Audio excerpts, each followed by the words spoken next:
Hey math enthusiast, I'm here to go over the notes for special right triangles, section 7.4.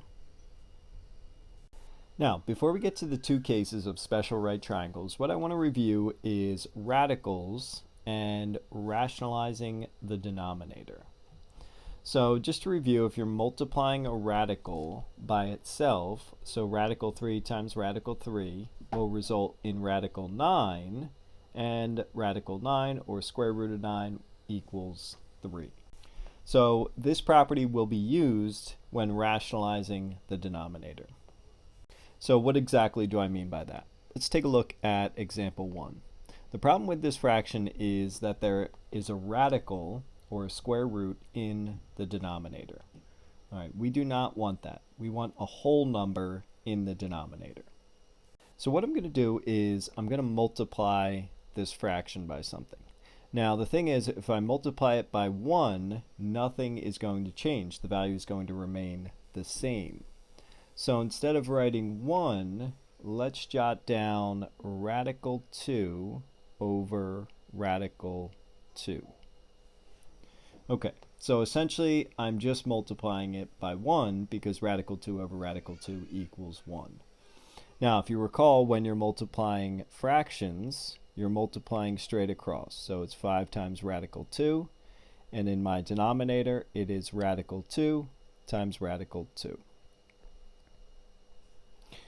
Well, in my numerator, I can't multiply those two together, so I'm just going to end up with 5 radical 2. But in my denominator, I have radicals with the same value in them multiplied together, which would give me radical 4. Now, if you want to, you can just jump to the final step. Well, radical 4 is really 2. So at this point, I've rationalized my denominator. I've gotten rid of the radical down there, and I have a whole number, and I have not changed the value. Now let's take a look at number 2.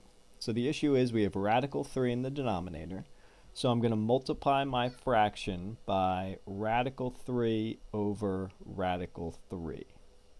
Now once again, I'm specifically choosing that because now I know when I multiply the values in my denominator, radical 3 times radical 3, those radicals are essentially going to cancel out, and it's just going to turn into 3. And then in my numerator, I'm going to have 15 times radical 3. Once again, I can't multiply those two together, so the 15 is going to stay outside the radical, and I end up with 15 radical 3 over 3. Now the thing is, if you have a common factor between these whole numbers or these integers, you can also simplify them.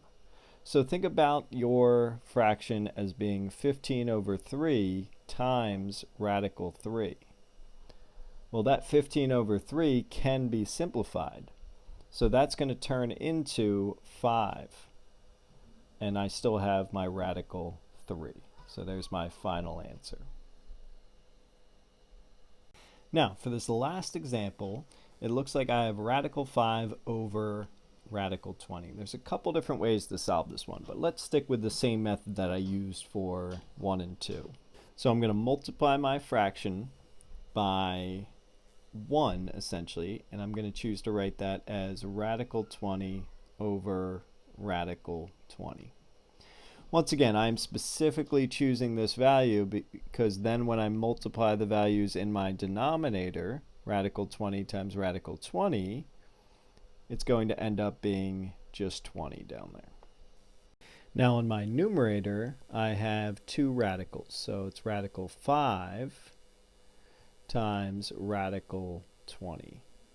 Now in this case, since they're both in radicals, I can actually rewrite it as one big radical with both terms being multiplied together inside. Well, what that's going to give me is radical 100, and I can rewrite radical 100, or I can take the square root in this case, which is going to change square root 100 into 10. I end up with 10 over 20, which is just going to reduce down to 1 over 2 for my final answer. Now, there is actually another way that I can solve this problem. Since we have a radical in both the numerator and denominator, and there's no numbers outside the radical, I could technically rewrite it as one big radical with 5 over 20 on the inside. Then what we can do is reduce that fraction.